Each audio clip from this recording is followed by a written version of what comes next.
أيها المسلمون، والاحتجاب عمن داؤه يعدي عادة لا حرج فيه.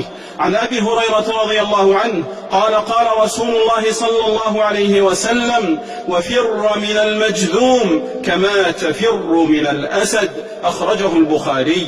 وعن الشريد بن سويد الثقفي رضي الله عنه قال: كان في وفد ثقيف رجل مجذوم فأرسل إليه النبي صلى الله عليه وسلم: إنا قد بايعناك فارجع، أخرجه مسلم. فلم يبايعه صلى الله عليه وسلم مصافحة ولا مواجهة، لأن مخالطة المجذوم من أسباب العدوى عادة.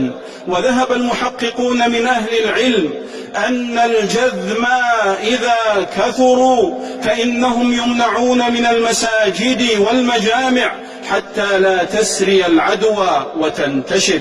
قال بعض أهل العلم في الجذم: فإذا كثروا رأيت أن يتخذوا لأنفسهم موضعا كما صنع بمرضى مكة.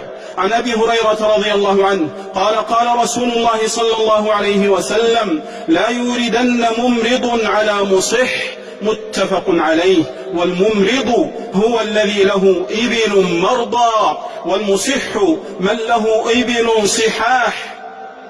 فنهى صاحب الإبل المريضة أن يوردها على الإبل الصحيحة اتقاء للعدوى واحترازا من الأدواء والوباء. وأمر النبي صلى الله عليه وسلم من وقع الطاعون ببلد وليس فيه ألا يقدم عليه، وإن كان فيه ألا يخرج فرارا منه.